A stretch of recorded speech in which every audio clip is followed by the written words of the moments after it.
نحمده ونستعينه ونستغفره ونعوذ بالله من شرور أنفسنا ومن سيئات أعمالنا من يهده الله فلا مضل له ومن يضلل فلا هادي له وأشهد أن لا إله إلا الله وأشهد أن محمدا عبده ورسوله أما بعد إن خير الحديث كتاب الله وخير الهدي هدي محمد صلى الله عليه وسلم وشر الأمور محدثاتها وكل محدثة بدعة وكل بدعة ضلالة وكل ضلالة في النار.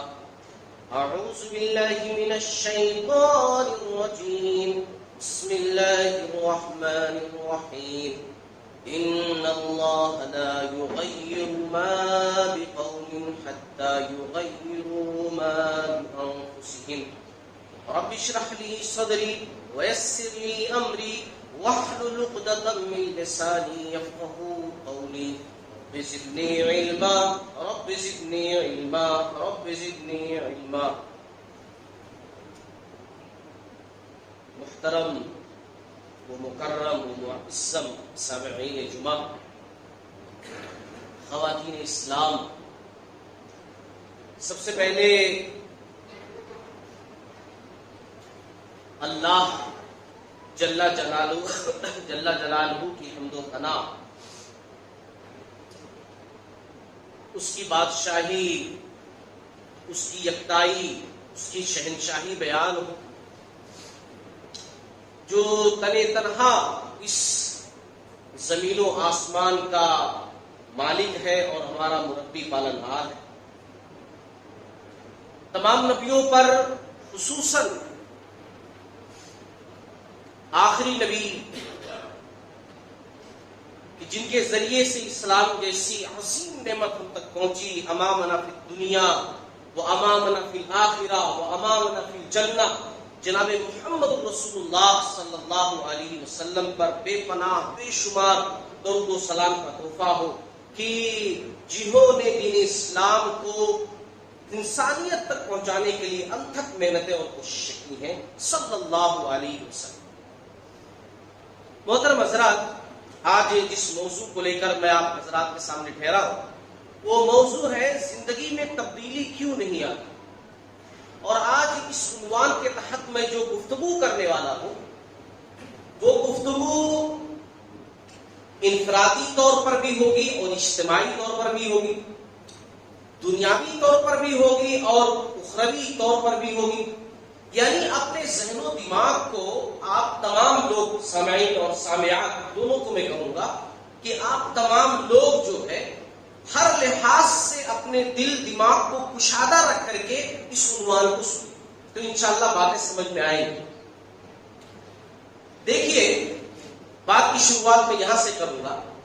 رمضان آیا اور رمضان چلا گیا. ہماری زندگیوں کے اندر الحمدللہ رمضان اللہ تعالیٰ ہمیں دے رہا ہے، رمضان گزر جاتا ہے، پھر ہم اگلے رمضان کے انتظار میں رہتے ہیں. کتنے رمضان آئے گزر گئے، اور رمضان جب بھی آتا ہے تو ہم لوگ یہ بات ضرور سنتے ہیں، یا ایھا الذین آمنوا کتب علیکم الصیام کما کتب علی الذین من قبلکم لعلکم تتقون. اے ایمان والو، ہم نے تم کو رمضان کا مہینہ اس لیے دیا ہے، پہلے بھی لوگوں کو دیا ہے، تم کو بھی دیا، اس لیے دیا تاکہ تم متقی ہو جاؤ.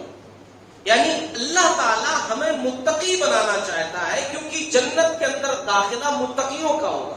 تو اللہ تعالیٰ رمضان کا مہینہ دے کر کے ہمیں متقی بنانا چاہتا ہے، تقویٰ کی ٹریننگ دیتا اللہ رب العالمین. اور الحمدللہ رمضان کی حد تک ہم سمجھ بھی جاتے ہیں.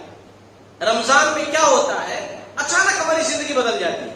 وہ لوگ جو شاید کبھی نماز پڑھتے ہیں کبھی چھوڑتے ہیں، یا نماز پڑھتے ہیں تو عام حالات میں وہ پچھلی صف میں ہوتے ہیں، یا اکثر ان کی نمازیں چھوٹی ہوتی ہیں، لیکن رمضان آتے ہی وہ پہلی صف میں ہو جاتے ہیں.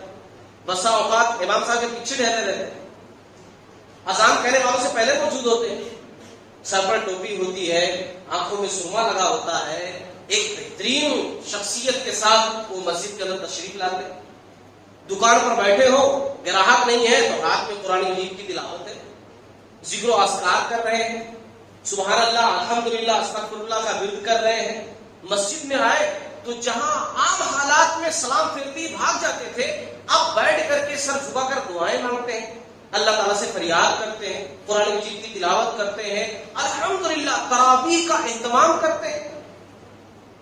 وقت کی پابندی ہوتی ہے، گھڑی پر ہمیشہ نگاہ ہوتی ہے، ہر لحاظ سے ان کے اندر ایک مسلمان کیسا ہوتا ہے وہ دکھ کر کے نظر آتا ہے۔ زبان کی حفاظت بھی ہو جاتی ہے الحمدللہ۔ لیکن سوال یہ ہے کہ اللہ تعالیٰ صرف رمضان کی حد تک ہمیں متقی بننے کے لیے تھوڑی کہہ رہا ہے، اللہ تعالیٰ یہ کہہ رہے ہیں کہ ہم تمہاری زندگیوں کو متقی والی زندگی بنانے کے لیے ہم رمضان کا مہینہ دیتے ہیں۔ لیکن ہوتا ہمارے پاس کیا ہے کہ ہم سب رمضان جیسی ہی گیا، رمضان کے ساتھ ساتھ ہمارا وہ تقوی والا بھی پورا سلیبس چلا جاتا ہے، تو ہم سدھرے گا؟ ہم تو ویسے ہی ویسے رہے، ہماری ٹریننگ ہوئی مگر جب تک ٹریننگ چلتی رہی ہم ٹریننگ والی لائن پر چلتے رہے، جیسے ٹریننگ ختم ہوئی ہمارے اندر کچھ بھی نہیں بچا، تو اس ٹریننگ کا فائدہ کیا ہوا؟ فائدہ تو زیرو ہوا نا، کیونکہ اس کا فائدہ کچھ بھی نظر ہی نہیں آتا۔ آخر ایسا کیوں ایسا ہو رہا ہے کہ رمضان آتا ہے ٹریننگ دینے کے لیے، ٹریننگ لیتے بھی ہے، رمضان بھر اچھا ورک کرتے ہیں، رمضان کے بعد سب کچھ غائب۔ صحابہ کی زندگیوں میں ایسا نہیں تھا۔ صحابہ کرام ایمان لانے سے پہلے، رمضان چھوڑیے، ایمان لانے سے پہلے ان کی زندگی کچھ اور ہوتی تھی، ایمان لانے کے بعد صرف کلمہ پڑھ لیے ایک مرتبہ لا الہ الا اللہ محمد رسول اللہ، تو زندگی بدل جاتی، زندگی کچھ کی کچھ ہو جاتی۔ ہزاروں نمازیں نہیں، ایک وقت کی نماز خالی پڑھ لیے ابھی آ کر کے، ایک وقت کی نماز سے ہی سب کچھ بدل جاتا تھا ان کا۔ ان الصلاۃ تنہی عن الفحشاء والمنکر، قرآن نے کہا کہ بے شک نماز تمہیں بے حیائیوں سے، برائیوں سے روکتی ہے۔ وہ ایک وقت کی نماز اگر پڑھ لیتے تھے، ایمان لائے، نماز پڑھی، زندگی بدل گئی۔ اور ہم 25 سال 40 سال 50 سال سے نماز پہ نماز پڑھ رہے ہیں، رمضان کا رمضان مل رہا ہے مگر زندگی وہی کی وہی ہے، کوئی بدلاؤ نہیں، کوئی چینجنگ نہیں۔ کیوں آخر ایسا ہے؟ ایک واقعہ سناؤں میں آپ لوگوں کو صحابہ کی زندگیوں سے۔ مستدرک حاکم کی روایت ہے، ایک صحابی ہے مرثد بن ابو المرثد غنوی رضی اللہ تعالیٰ، بڑا مشہور واقعہ ہے، میں نے سنایا بھی، آج موقع محل کے حساب سے واقعہ میں سنا رہا ہوں۔ سنیے غور سے، آسان سے شروع میں گفتگو کر رہا ہوں اور نگاہیں دماغ میری طرف رکھیں، سر جھکائیں گے، ٹیک لگائیں گے تو نیند آئے گی۔ کوئی کتنی اچھی گفتگو کر رہا ہو، جب آپ خود اپنا دماغ غیر حاضر رکھیں گے تو کوئی بات سمجھ میں نہیں آئے گی، اور آپ کو جمعہ کا کوئی ثواب نہیں ملے گا، کیونکہ آپ خود اپنے آپ کو جمعہ کے ثواب سے محروم کر رہے ہیں۔ جمعہ کا اصل مقصد خطبے کو سننا غور سے، تو ذہن و دماغ کو میری طرف رکھیے، میری باتیں سمجھیے اور سنیے۔ یہ صحابی ایمان لائے، اسلام قبول کیے، آپ صلی اللہ علیہ وسلم کے ہاتھ پر جو ہے کلمہ پڑھا کر کے، اچھا کچھ وقت کی نماز بھی پڑھ لی، اس کے بعد آ کر کہتے ہیں کہ اب مجھے کوئی کام بتائیے، اب میں اپنا سب کچھ چھوڑ چکا ہوں، پچھلی زندگی میرا گھر بار کیا تھا کیا نہیں وہ سب بھول جائیے، اب میں مومن ہوں، میں مسلمان ہوں، اور آپ جو ہے رسول ہیں، آپ ہی ہمارے گائیڈ ہیں، بتائیے میں کیا کروں؟ تو آپ صلی اللہ علیہ وسلم نے کہا کہ پہلے کیا کرتے تھے؟ تو کہا کہ پہلے تو ڈاکو تھا، یہ چوری لے گئی تھی، میرا کام تھا، یہی سب کرتا تھا اسلام لانے سے پہلے، ایمان قبول کرنے سے پہلے۔ تو کہا کہ اچھا ٹھیک ہے، میرے واسطے بھی ایسا کچھ کر کے لاؤ، ایک کام کہا، پھر وہی کام کرو۔ تو کہا نہیں، ایمان لانے کی وجہ سے، اسلام قبول کرنے کی وجہ سے مکہ والے ہمارے بہت سارے لوگوں کو، ہمارے بہت سارے اپنے لوگوں کو قیدی بنا کر رکھے مکہ میں، ان کو چھوڑ نہیں رہے، وہ مدینہ آنا چاہتے ہیں، اسلام قبول کر لیے، ان کے پاس نہیں رہنا چاہتے، مدینہ آنا چاہتے ہیں، لیکن وہ لوگ بند کر کے رکھے ہیں۔ اب تمہارا کام پہلے کا کیا تھا؟ تم ان سب میں ماہر ہو، تو جاؤ کچھ بھی کر کے ان کو لے کر کے آؤ، چھڑا کر۔ اچھا اب یہ مرثد صاحب زبردست بلڈر قسم کے آدمی تھے، طاقتور، لہین شہید نوجوان شخص، طاقت سے بھرپور، رات کی تاریکی میں مکہ پہنچے، اور پتہ لگا لیا کہاں لوگ قید ہیں. اچھا قصہ مختصر، رات ہوئی، پوری تیاری یہ کرنے لگے کہ مجھے چڑھنا ہے، چھڑانا ہے، لانا ہے. اچانک ایک سایہ ان کی طرف آتا ہوا نظر آیا. یہ چھپتے تھوڑا کہ کون آ رہا ہے، رات میں مجھے کوئی دیکھ نہ لے. اچھا جب سایہ قریب آیا تو اس سائے نے ان کو دیکھ لیا تو کہا اچھا مرثد تم ہو. وہ ایک خاتون تھی، ایک عورت تھی، اور اتفاق سے وہی خاتون تھی کہ زمانے جاہلیت میں اسلام قبول کرنے سے پہلے ان کے جو ہے تعلقات تھے مرثد صاحب کی اس خاتون سے. اس نے کہا بہت دنوں کے بعد ملے ہو، چاندنی رات ہے، پہلے کے دن یاد کرو، چلو ساتھ میں وقت گزارا جائے. یہ صحابی پچھڑ گئے. جہاں پہلے معاملات کچھ اور ہوتے تھے اب یہ بھاگ رہے ہیں. وہ عورت پریشان، کہا مرثد مجھے دیکھ کر کے بھاگ رہے ہو، میں تمہارے لیے اجنبی ہوں، کیوں بھاگ رہے ہو مجھ سے؟ تو کہا کہ نہیں اب میں یہ سب نہیں کر سکتا. تو کہا کیوں نہیں کر سکتے، کیا بدل گیا ہے؟ چاندنی رات ہے، میں بھی وہی ہوں، تم بھی وہی ہو، تنہائی ہے، ساتھ میں وقت گزارتے ہیں.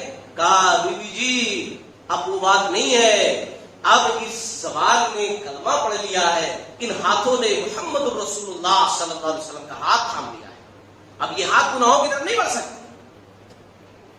اس عورت نے بدلہ لینے کے لیے چیخ پکار کیا، لوگ اکٹھا ہو گئے، یہ بہرحال بھاگ گئے، یہ چھپ گئے. بعد میں پھر موقع ملا تو چھڑا کر لے کر آئے ساتھیوں کو. کہنے کا مطلب کیا عزیزان گرامی کہ دیکھیے آپ ابھی چند نمازیں پڑھی، ابھی اسلام قبول کیا، زندگی بدل گئی. گناہ کرنے کا موقع سامنے مگر پھر بھی گناہ نہیں. کیوں؟ کلمہ پڑھ لیا ہے، مسلمان ہو گیا ہوں، پہلے والا نہیں ہوں، میں مسلمان ہوں. مسلمان ہونے کے بعد اللہ پر ایمان، رسول کی بات ماننے کے بعد پھر میں غلط کام کروں، ہو ہی نہیں سکتا ہے. ہم کتنے سالوں سے مسلمان ہیں، کتنے رمضان ہماری زندگیوں میں آتے ہیں، کتنا قرآن ہم پڑھتے ہیں. وہ تو اس وقت شاید ان کو ایک سورہ بھی نہیں یاد رہی ہوگی، کتنی صورتیں ہم کو یاد ہیں. کتنے سارے لوگ ترجمے سے قرآن پڑھ چکے ہیں. اگر پورا قرآن نہیں تو کم سے کم سورے پڑھ یاد کیے ہوں گے، ترجمہ بھی یاد ہوگا کتنی صورتوں کا. کتنے مرتبہ درس و تدریس میں بیٹھے ہوں گے، قرآن و حدیث کی باتیں سنے ہوں گے، کتنے سارے خطبات سنے ہوں گے، مگر پھر بھی بدلاؤ ہمارے اندر کیوں نہیں ہے؟ وہ چھوٹی سی بات سے پوری زندگی بدل گئی، تھوڑے سے وقت سے پوری زندگی بدل گئی. اور ہم لوگ جہاں کے بھائی کیوں ہماری زندگیوں کے اندر بدلاؤ نہیں آتا. آج اسی پوائنٹ پر میں بات کروں گا. ویسے تو بہت ساری وجوہات ہوتی ہیں کہ زندگی کے اندر تبدیلی کیوں نہیں آتی. میں صرف اور صرف مختصراً 3 پوائنٹس رکھوں گا. یہ بنیادی طور پر 3 پوائنٹس. اگر یہ 3 پوائنٹس میں بھی اور آپ بھی سمجھ جاتے ہیں تو انشاءاللہ اپنی زندگیاں ہم بدل سکتے ہیں. ہر اعتبار سے، قومی اعتبار سے بھی، دینی دنیاوی اعتبار سے بھی، معاملات کے اعتبار سے بھی، عبادات کے اعتبار سے بھی، ہر اعتبار سے ہم اپنی زندگی بدل سکتے ہیں اگر یہ 3 پوائنٹ سمجھ جائیں. پہلا پوائنٹ کیا ہے جس کی وجہ سے ہماری زندگی میں تبدیلی نہیں آتی؟ عزیزان گرامی سنیے. پہلی وجہ یہ ہے کہ ہم خود بدلنا نہیں چاہتے. ہاں، اور یہ سب سے اہم پوائنٹ ہے. ہم خود نہیں بدلنا چاہتے، خود بدلنا ہم نہیں چاہتے. اب اس کی مثال آپ کہیں گے کیسے؟ چلو سنو. رمضان میں کتنی بھی مصروفیت رہتی ہو مگر پھر بھی نماز ہو جاتی تھی، وہ بھی ٹائم پر. پہلی صف میں ہو جاتی تھی یا چلو دوسری صف میں، لیکن پہلی رکعت مل جاتی تھی. رمضان میں قرآن کی تلاوت بھی ہو جاتی تھی. اچھا، رات کی عبادات بھی ہو جاتی تھی، زبان کی حفاظت بھی ہو جا رہی تھی، لوگوں کی مدد بھی ہو جا رہی تھی، سب کچھ ہو جا رہا تھا. کیوں؟ کیونکہ ہم رمضان میں چاہ رہے تھے ایسا. ہم خود چاہتے تھے ہم ایسا کریں اور اس کے واسطے میں وقت نکالتے تھے. کچھ بھی ہو جائے مگر رمضان اور نماز چھوٹ جائے ایسا کیسا مجھے جانا ہے. ہم مسجد پہنچ جاتے تھے، پوری ہماری کوشش ہوتی تھی کہ بھئی ہماری نماز چھوٹنے نہ پائے. قرآن کم سے کم ایک پارہ اگر نہیں پڑھ سکتا ہوں تو کم سے کم 2-4 صفحہ تو پڑھوں گا ہی پڑھوں گا، اور پڑھتے بھی تھے. اب کیوں نہیں ہو پائی؟ کیونکہ اب ہم چاہیں وہ کوشش، وہ لگن، وہ چاہت جو رمضان میں تھی وہ اب نہیں ہے.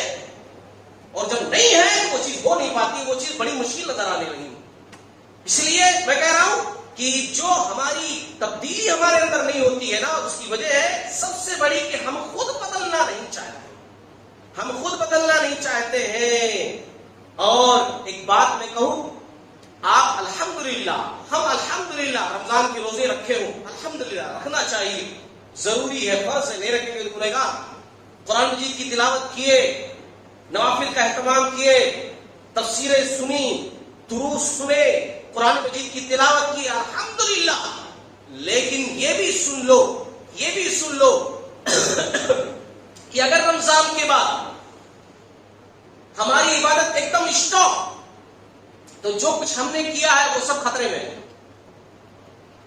بہت بڑی بات میں کہہ رہا ہوں، جو کچھ ہم نے کیا ہے رمضان میں وہ سب خطرے میں ہے، وہ سب خطرے میں ہے، کیونکہ رمضان اللہ نے دیا اس لیے تھا تاکہ آپ متقی بن جاؤ، مگر آپ نے صرف اللہ تعالیٰ کو یہ بتایا کہ بس اے اللہ تعالیٰ میں آپ سے محبت، قرآن سے لگاؤ، نماز سے انسیت صرف رمضان میں ہے، باقی وقت میں ویسے مسلمان نہیں ہوں، میں صرف رمضانی مسلمان ہوں، وہ زندگی والا مسلمان نہیں ہوں، صرف رمضان میں آپ کی بات مانوں گا، باقی معاملات میں دوسرے ایام میں آپ کی بات نہیں مانوں گا۔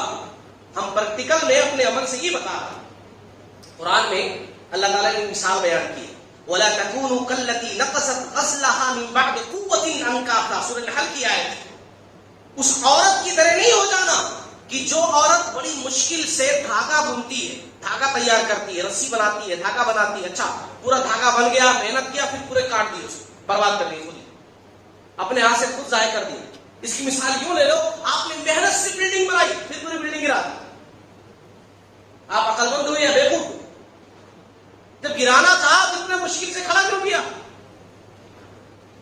یہی ہم بھی کر رہے ہیں کہ جو لگن کے ساتھ، ایک شوق کے ساتھ جو کچھ کر رہے ہوتے ہیں، بعد میں خود ہی برباد کرتے ہیں۔ یہ مومن نہیں، اس کو مومن نہیں کہتے، رمضانی مسلمان کو مومن نہیں کہتے ہیں۔ صرف رمضان میں اللہ سے ڈرنے والا مومن نہیں ہوتا۔ رمضان کا مہینہ آ گیا تو ایک اسلام مسلمان جیسا دکھنا، رمضان ختم ہو گیا تو پھر باقی معاملات پہلے جیسے ہو گئے، سب کچھ ختم ہو گیا۔ جیسے آج کے موسم میں دھوپ کالے میں پتھر کو پانی میں ڈبو، وہ بھیگ جائے اور کچا ہو جائے، جیسے ہی پتھر کو باہر نکالو سورج کی تپش میں وہ پھر سوکھ جائے، جیسے پانی میں تھا ہی نہیں۔ ہماری زندگی ویسی، رمضان آتا ہے پورا غرق ہو جاتے ہیں اس میں، اچھے سے ہماری زندگی ہوگی، رمضان ختم، کوئی دکھتا ہی نہیں ہے۔ جیسے وہ عید کا چاند نظر آتا ہے، ادھر سے شیطان چھوڑتے ہیں، ادھر سے ہم چھوڑ گئے، ختم۔ وہ لگتا ہے وہ لوگ چھوڑ کر کے ڈائریکٹ یہیں آتے ہیں، گیٹ پر پکڑ کے چلے آتے ہیں، پھر اگلا رمضان کو پابندی سے لے، وہ جب بند ہو جائیں گے وہ لوگ تب ادھر مارنا شروع کریں۔ ایسے معاملات ہو جاتے ہیں۔ مومن کہتے ہیں کس کو؟ وہ میں نہیں کہہ رہا ہوں، قرآن دیکھیے اللہ تعالیٰ نے کیا اتنی پیاری بات کہی، سورہ مومنون ہے نا، سورہ المؤمنون، قرآن مجید کی بڑی مشہور سورہ، سورہ نمبر 23، سورہ المؤمنون۔ اللہ نے کہا ان الذین هم من خشیۃ ربهم مشفقون۔ مومن کون ہوتے ہیں؟ کہ جو اپنے رب سے ڈرتے ہیں، خالی ڈرتے ہیں ایسا نہیں، والذین هم بآیات ربهم یؤمنون، اپنے رب کی آیتوں پر ایمان ان کا ہوتا ہے، مکمل ایمان، رب سے ڈرنے والے، خشیت بھی ہے اللہ تعالیٰ کا دل میں اور آیتوں پر ایمان ہے۔ والذین هم بربهم لا یشرکون، اپنے رب کے ساتھ کسی کو شریک بھی نہیں ٹھہرا رہے ہیں۔ والذین یؤتون ما آتوا وقلوبهم وجلة انهم الى ربهم راجعون، اور اللہ نے جو کچھ دے رکھا ہے اس میں خرچ بھی کرتے ہیں، دیتے بھی۔ اچھا یہ سب کرنے کے ساتھ ساتھ تقویٰ بھی ہے، توحید بھی ہے، اللہ کی آیتوں پر ایمان ہے، عمل بھی ہے، جو کچھ اللہ نے دیا ہے خرچ بھی کر رہے ہیں، مگر وَجِلَةٌ أَنَّهُمْ إِلَىٰ رَبِّهِمْ رَاجِعُونَ، ان کے دل ہمیشہ ڈرتے رہتے ہیں، ہمیشہ سب کچھ کرنے کے باوجود دل ڈر رہے ہیں، ان کے لرز رہے ہیں، ان کے اللہ کے پاس جانا ہے، اللہ کے پاس جانا ہے۔ جبکہ آدمی جب سب کچھ کیا ہوا ہے، اعمال موجود ہے، تو ڈرنے کی کیا بات ہے، مگر پھر بھی ڈر رہے ہیں۔ ہم عائشہ رضی اللہ تعالی عنہا نے سوال کیا آپ صلی اللہ علیہ وسلم سے، ترمذی وغیرہ کی حدیث ہے، ابن ماجہ، کہا یا رسول اللہ صلی اللہ علیہ وسلم کون لوگ ہیں یہ سب کچھ کرنے کے باوجود بھی ڈر رہے ہیں؟ تو مطلب چوری ڈکیتی کرنے والے، برائی ملوث وہ لوگ ہیں کیا جو غلط کام کرتے ہیں؟ تو آپ صلی اللہ علیہ وسلم نے کہا کہ نہیں ہے عائشہ، نہیں، یہ وہ لوگ ہوتے ہیں کہ جو واقعی میں نماز پڑھ رہے ہیں، اچھے سے نماز، پرفیکٹ نماز، سنت کے مطابق بھی، شوق کے ساتھ بھی، اور ساتھ ہی ساتھ خشوع خضوع کے ساتھ بھی، زکات بھی ادا کر رہے ہیں، مال جو کچھ ہے سب کو خیرات بھی کر رہے ہیں، ہر کام پرفیکٹ کر رہے ہیں، مگر پھر بھی ڈرتے ہیں۔ ڈرتے اس لیے ہے کہیں اللہ تعالیٰ جو میں کیا ہوں اس کو ضائع نہ کر دے، ڈیلیٹ نہ کر دے۔ یہ مومن ہوتا ہے، سب کچھ مومن نے کیا مگر پھر بھی ڈر رہا ہے اس بات پر کہ کہیں سب کچھ ریجیکٹ نہ ہو جائے، میرے کسی عمل سے، میرے کسی غلطی سے، میری چھوٹی سی بھول سے میرا سب کچھ ضائع نہ ہو جائے، اللہ تعالیٰ رد نہ کر دے کہ کوئی ثواب تمہیں نہیں دوں گا، تم نے ایسا کام کیا۔ اس سے وہ ڈرتے رہتے ہیں۔ اور ہم لوگ رمضان بھر کیے، ایک پورا پیکج بنا دیے، نوافل کر لیے، فلاں کام کر لیا، اتنا قرآن ختم کر دیا، صدقہ کر دیا، زکات کر دیا، یہ ہیلپ کر دی، وہ کام کر دیا، اس کے بعد اب سال بھر آرام سے بیٹھے، کوئی ڈر ہی نہیں، کوئی ٹینشن نہیں۔ اس بات کا خوف نہیں ہوتا کہ جو کچھ کیا ہے برباد نہ ہو جائے۔ مومن وہ ہوتا ہے سب کچھ کرنے کے باوجود بھی اس بات سے ڈرتا ہے کہیں ضائع نہ ہو جائے۔ تو بات میں اس پر کر رہا تھا کہ ہم خود بدلنا نہیں چاہتے۔ اگر ہم بدلنا چاہیں، جیسے رمضان میں بدل جاتے ہیں، کیوں نہیں بدل سکتے؟ جیسے رمضان میں کوشش ہوتی ہے ہر کام کو کرنے کی، باقی ایام میں کیوں نہیں کر سکتے؟ کر سکتے ہیں نا۔ اچھا، دوسری بات، قصہ مختصر جس کی وجہ سے ہمارے اندر تبدیلی نہیں آتی۔ دوسرا پوائنٹ یہ ہے کہ بات میں ہم آگے ہیں مگر عمل میں بہت پیچھے۔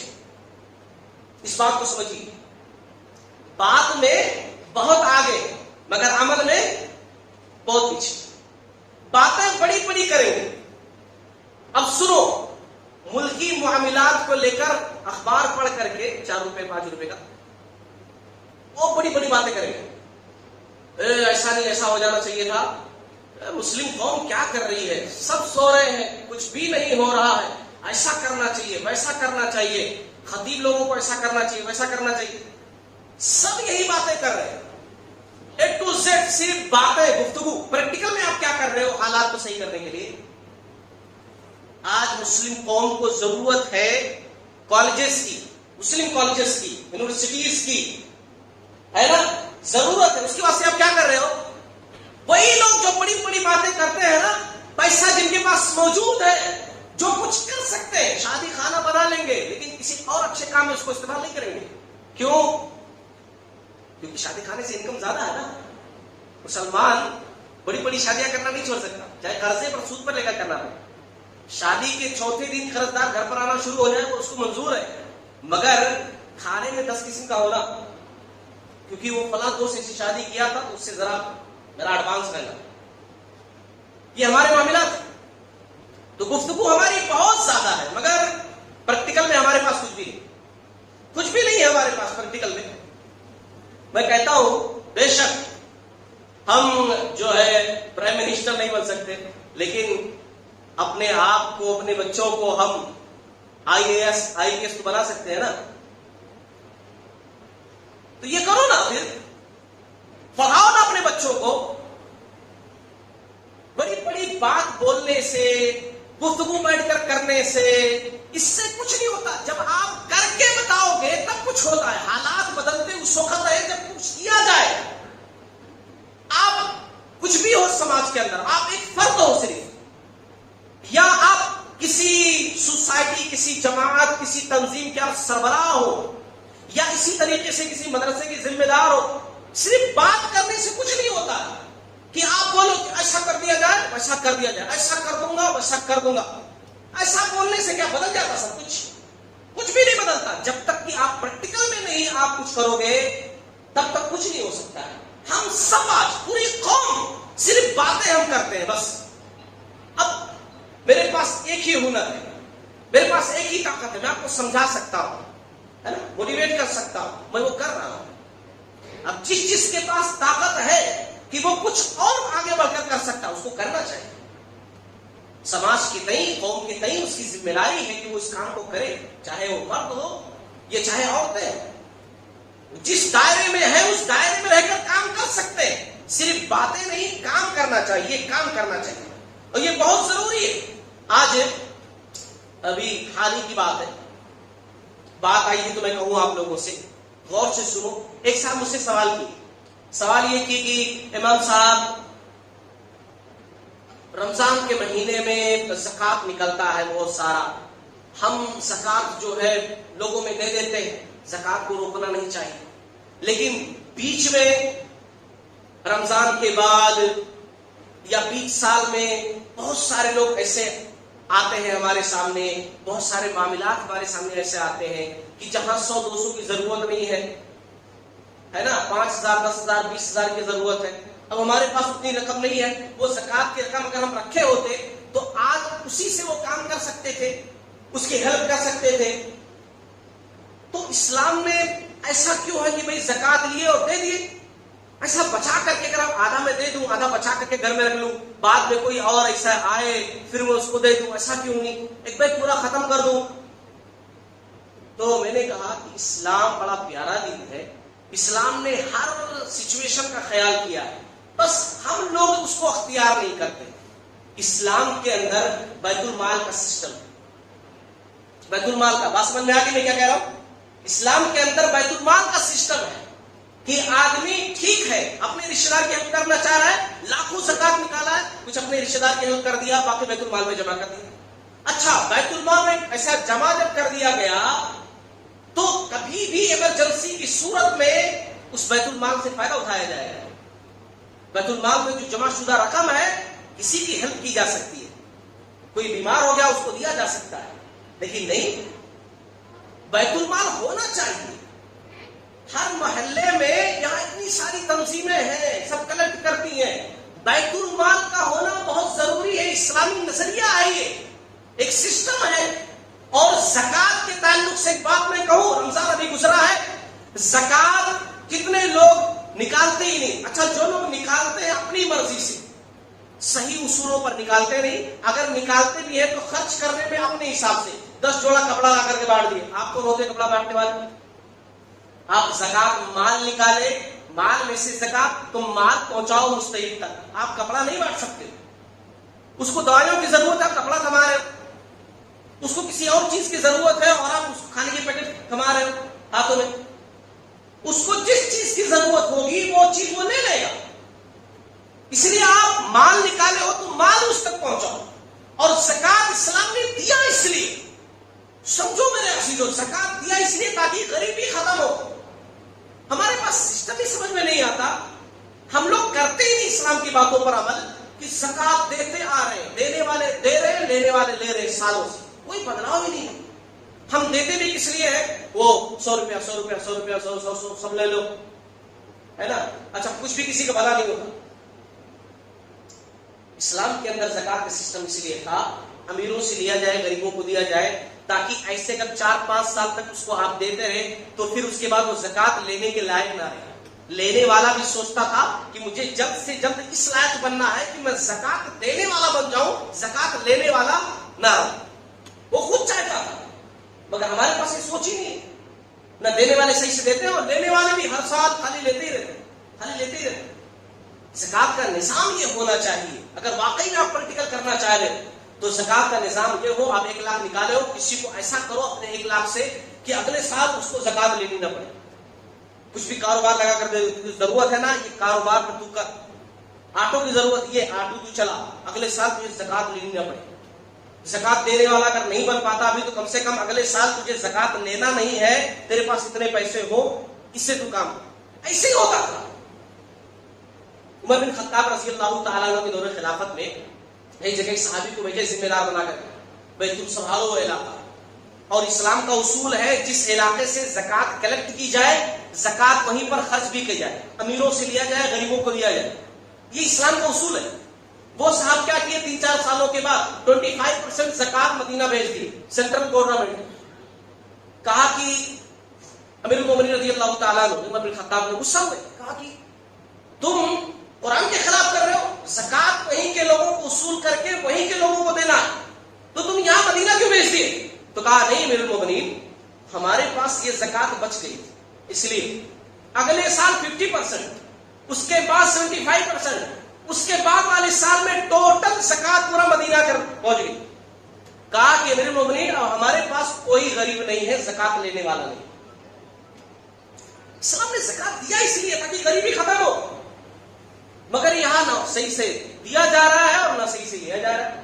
اگر نرمل کے اندر لوگ 50 لاکھ زکات نکالتے ہو تو 50 لاکھ سے آپ سوچئے کہ اگر 50 لاکھ سے ہر سال صرف 25 لوگوں کا فائدہ کیا جائے، لکھ کر کے باقاعدہ ایک تنظیم، ایک سوسائٹی، بیت المال کے تحت 25 لوگوں کو یہ آٹو دلایا گیا یا 25 لوگوں کو 2 لاکھ روپیہ دیا گیا، یہ کام آپ شروع کرو، ایسے 25 تو آپ سوچئے 10-20 سالوں میں کتنے لوگ ایسے ہو جائیں گے جو زکات لینے والے نہیں رہے۔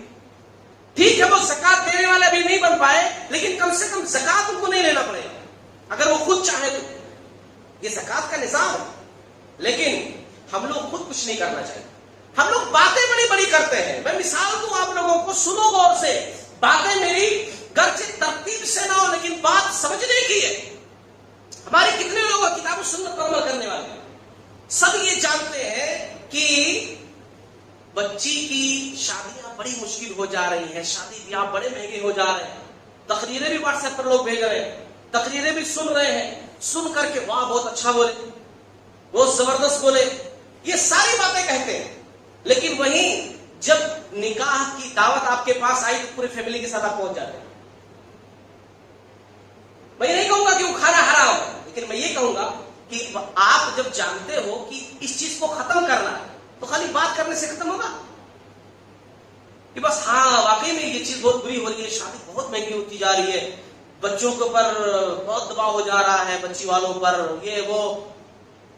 بھائی اگر آپ اس میں شامل نہیں ہوتے ہیں اور ہر کوئی دھیرے دھیرے، ہمارے پاس سب سے بڑا پرابلم یہی ہے، ہم اکیلے سے کیا ہوگا؟ اچھا 10 لوگ ہیں نا، 10 یہی سوچتے ہیں کہ مجھ اکیلے سے کیا ہوگا، میرے اکیلے نہ جانے سے کیا فرق پڑتا ہے، تو نتیجہ کیا ہوتا ہے کہ پورے ٹوٹل کے ٹوٹل 10 پہنچ جاتے ہیں۔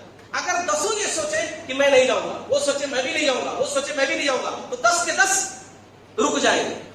واحد اثر پڑے گا نا کہ بھائی لوگ یہ دعوت اٹینڈ نہیں کر رہے ہیں، لیکن جب خالی تقریریں ہوں گی، صرف اور صرف منڈی ہلائی جائے گی کہ ہاں بہت زبردست، واقعی میں یہ چیز نہیں ہونا چاہیے، اور آپ خود وہی کام کر رہے ہیں، تو پوری چیز ختم کیسے ہوگی؟ چیز ختم نہیں ہو سکتی ہے نا، خالی کہنے سے کوئی چیز ختم نہیں ہوتی ہے، پریکٹیکل میں کر کے آپ بتاؤ نا، تب وہ چیز ختم ہو سکتی ہے۔ اللہ کے نبی صلی اللہ علیہ وسلم کی حدیث سناؤ اس پوائنٹ میں، طبرانی کی اور حاکم کی روایت، قرب قیامت کی نشانی یہ ہوگی، آپ صلی اللہ علیہ وسلم نے فرمایا شریر لوگوں کو بلند مقام دیا جائے گا، بہترین لوگوں کو کمتر سمجھا جائے گا، اور پوائنٹ کی بات اس میں یہ ہے باتیں بہت ہوں گی اور عمل کچھ بھی نہیں ہوگا۔ قرب قیامت کی نشانیوں میں سے نشانی ہے باتیں بہت ہوں گی مگر عمل پریکٹیکل میں کچھ بھی نہیں ہوگا۔ آج جتنی تقریریں ہوتی ہیں نا، رسول اللہ صلی اللہ علیہ وسلم کے دور میں اتنی تقریریں نہیں ہوتی، جتنے درس کی محفلیں آج ہوتی ہے نا، اس دور میں اتنی درس کی محفلیں نہیں ہوتی۔ مگر آپ ہی بتاؤ وہ لوگ زیادہ کرتے تھے یا آج کے لوگ زیادہ کر رہے ہیں؟ بات سمپل سی سیدھی سادی تھی۔ تیسرا پوائنٹ، ٹائم ختم ہو رہا ہے۔ پہلا پوائنٹ میں نے یہ بیان کیا کہ ہمارے اندر بدلاؤ اس لیے نہیں آتا کیونکہ ہم بدلنا نہیں چاہتے۔ دوسرا پوائنٹ یہ ہے کہ ہم باتیں تو کرتے ہیں مگر عمل پریکٹیکل میں کچھ بھی نہیں کرتے۔ اب تیسری چیز یہ ہے جو بہت اہم ہے کہ خود کے عیبوں کی اصلاح کم اور دوسروں کے عیبوں کی فکر زیادہ ہوتی ہے ہمارے پاس۔ اس پوائنٹ کو سمجھیے، خود کے عیبوں کی اصلاح اتنا ہم نہیں چاہتے جتنا ہم دوسرے کے عیبوں کو ختم کرنے کی کوشش کرتے ہیں۔ فار ایگزامپل، مثال میں دے رہا ہوں، دیکھو میں تقریر میں بیان کر رہا ہوں، پیارے نبی صلی اللہ علیہ وسلم نے ارشاد فرمایا وہ شخص مومن نہیں، وہ شخص مومن نہیں، وہ شخص مومن نہیں۔ صحابہ نے پوچھا کون یا رسول اللہ؟ آپ صلی اللہ علیہ وسلم نے فرمایا وہ شخص کی جو اپنے پڑوسی کو ستاتا ہو، جس کی شرارتوں سے اس کا پڑوسی محفوظ نہ ہو۔ مطلب کہ پڑوسی کی عزت کرنی ہے، اس کو ستانا نہیں ہے۔ تو میں یہ نہیں سوچتا ہوں سن کر کے کہ مجھے اپنے پڑوسی کے ساتھ واقعی میں اچھے سے رہنا چاہیے، اس کا خیال کرنا چاہیے۔ میں ہمیشہ ایسا سوچتا ہوں ہاں میرا پڑوسی واقعی میں غلط ہے، مجھے بہت ستاتا ہے، میں ایسا سوچتا ہوں۔ میں یہ نہیں سوچتا ہوں اس طریقے سے کہ میں کیا کرتا ہوں، میں ہمیشہ دوسروں پر ڈالتا ہوں، ہاں وہ لوگ میرے ساتھ ایسے ہی کر رہا ہوں، ہر یہ پوائنٹ کی بات دوسروں پر فٹ کر دیتے ہیں، اپنا کچھ بھی نہیں۔ اب یہاں میرے کتنے بھائی بیٹھے ہوئے ہیں، سب کو میں دیکھ رہا ہوں الحمدللہ، ہے نا، معاف کرنا دل آزاری ہو، لیکن یہ بات سچی ہے۔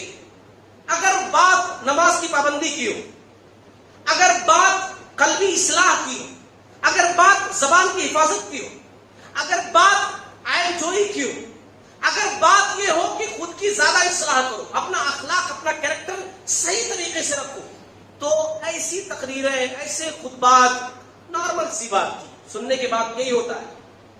میں خود خطیب ہوں، میں جانتا ہوں لوگوں کا ریئیکشن میں سمجھتا ہوں، ریئیکشن دیکھتا بھی ہوں، سنتا بھی ہوں، میں کچھ نہیں بولتا ہوں کہ سب کچھ سمجھتا ہوں۔ نارمل سی بات ہے، نماز کے ٹاپک پر بات کی کہ نماز کی پابندی کرنی چاہیے، لیکن وہیں اگر میں بات کروں کسی دوسرے مسلک کی کہ جو عیب میرے اندر نہیں ہے، ہمارے بھائیوں میں نہیں ہے، میں بات کروں بدعات کی، میں بات کروں قبر پرستی کی، میں بات کروں شرک کی، میں بات کروں تعویذ گنڈوں کی، جو ہمارے بھائیوں میں نہیں ہے، تو کہیں گے واہ کیا تقریر کی، زبردستی دھو دھو کے دیا، آج کیا زبردست بات کی، واقعی میں آج مولانا کیا زبردست بات بولے، ایسی بولنا تبھی لوگ سدھرتے، یہ زبردست بات۔ قیامت کے دن اللہ رب العالمین سب سے پہلے آپ سے آپ کے بارے میں سوال کرے، دوسرے کے بارے میں نہیں، وہ بات کی بات ہے، پہلے آپ سے آپ کے بارے میں اللہ سوال کرے گا، آپ کیسے تھے، اور عبادات میں سب سے پہلا سوال آپ کی نماز کیسی تھی۔ ہاں میں نماز کی مثال اس لیے دیا، آپ نماز کو ہلکا موضوع سمجھتے ہیں، نماز کے اوپر بات کی ہے، نماز کیا ذرا تڑکتا بھڑکتا کچھ موضوع ہونا چاہیے، نماز کی بات سب سے پہلا سوال عبادات میں آپ کی نماز کے بارے میں ہو، آپ دوسروں کی بات کر رہے ہیں، بدعات کی، خرافات کی، آپ کی نماز کیسی پہلے وہ چیک کرو، دوسروں کی فکر بعد میں کرنا، پہلے اپنی فکر کرو۔ اللہ تعالیٰ سب سے پہلا سوال عبادات کے بارے میں آپ سے کرے گا، آپ کی نماز کیسی تھی، اگر آپ کی نماز صحیح ہے ساری عبادتیں آپ کی صحیح مانی جائیں گی، آپ کی نماز غلط ساری عبادتیں آپ کی غلط ہو جائیں گی۔ اس کو معمولی سمجھ رکھے میرے عزیزوں، سمجھو بات کو، میں سمجھانا کیا چاہ رہا ہوں۔ صحابہ کرام اپنے بارے میں سب سے پہلے سوچتے ہیں۔ ابو ذر رضی اللہ تعالیٰ عنہ ہے، ترغیب کی سید ترغیب و ترہیب کی حدیث ہے، کہتے ہیں یا رسول اللہ صلی اللہ علیہ وسلم مجھے وصیت کیجیے، مجھے کچھ خاص بات بتائیے۔ آپ صلی اللہ علیہ وسلم نے کہا اسی کبھی تقوی اللہ فإنہ رأس الامر، میں تجھے تقوی کی وصیت کرتا ہوں کیونکہ تمام اعمال کا بیس بنیاد یہی ہے، تقوی ہمیشہ تیرے اندر ہونا چاہیے۔ کہا اور وصیت کیجیے، ایسا نہیں کہ دوسرے لوگ بتائیے یہ لوگ ایسا کر رہے ہیں، رسول اللہ صلی اللہ علیہ وسلم لوگ ایسا کر رہے ہیں، سمجھائیے ان کو، وہ ایسا کر رہے ہیں، سمجھائیے ان کو، ایسا کر، ایسا نہیں، مجھے وصیت کیجیے، مجھے وصیت کیجیے۔ آپ صلی اللہ علیہ وسلم نے کہا پھر قرآن کو لازم پکڑنا، قرآن میں جو لکھا ہوا سمجھنا، اس پر عمل کرنا، کیونکہ یہ پوری دنیا والوں کے لیے ہدایت کا سرچشمہ ہے قرآن جو تم کو دیا گیا ہے۔ وقت ختم ہو گیا، میری باتیں بھی ختم ہو گئی، اور مجھے امید ہے کہ میں جو کہنا چاہتا تھا اس عنوان کے تحت کی زندگی میں تبدیلی کیوں نہیں آتی آپ لوگ سمجھ گئے۔ زندگی میں تبدیلی کیوں نہیں آتی؟ اگر بدلاؤ لانا چاہتے ہیں تو ہمیں خود بدلنا پڑے گا، ہم خود بدلنا چاہیں۔ دوسری چیز یہ کہ ہمیں بات سے زیادہ کام کرنا پڑے گا۔ کام، کسی بھی قوم کو اگر ترقی دینا ہے، کسی بھی جماعت کو آگے بڑھانا ہے، کسی بھی تنظیم سوسائٹی کو ترقی کے معیار پر لے کر کے آنا ہے، تو باتوں سے نہیں کام سے ہوتا ہے، باتوں سے نہیں ہوتا ہے، کام سے ہوتا ہے۔ اور تیسری چیز جو ہے وہ سب سے پہلے خود کو آپ بدلیے، پھر دوسروں کو بدلیے۔ پوری انرجی دوسروں کے بدلنے میں ویسٹ مت کیجیے، پہلے خود کو بدلیے پھر دوسروں کو بدلیے۔ اللہ تعالیٰ تمام لوگوں کو توفیق دے کہ ہم تمام لوگ کہنے سننے سے زیادہ عمل کرنے والے بنے۔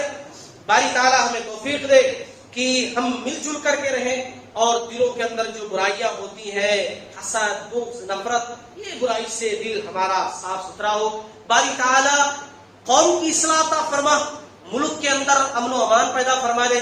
باری تعالیٰ ہر چیز کو ہم صرف جذبات کے انداز سے نہ سمجھیں، بلکہ اچھے سے ہر بات کو سمجھیں اور اس کا تدارک حاصل کریں۔ ہے نا، ہر مرض کی دوا ڈھونڈنے کی کوشش کریں. باری تعالیٰ ہمیں اس کی توفیق دے. اللہ تعالیٰ ہمیں توفیق دے کہ ہم دنیا کے اندر عقیدے توحید پر مضبوطی سے جمے رہیں اور شرک جیسے مہلک مرض سے اللہ تعالیٰ ہماری حفاظت فرمائے. باری تعالیٰ ہمیں توفیق دے کہ ہم اپنے بچوں کو بہتر مستقبل دیں، اچھا مستقبل دیں. اپنے بچوں کو ایسا سماج دے جہاں پر وہ سر اٹھا کر جی سکیں، ایک ایسا سماج دے جہاں وہ عزت کے ساتھ رہ سکیں، ایک ایسی سوسائٹی دے جہاں ہمارے بچے بہترین انداز میں ایک مسلمان والی زندگی گزار سکیں. اللہ تعالیٰ ہمیں اس طریقے سے زندگی گزارنے والا بنا. آمین. وآخر دعوانا ان الحمدللہ.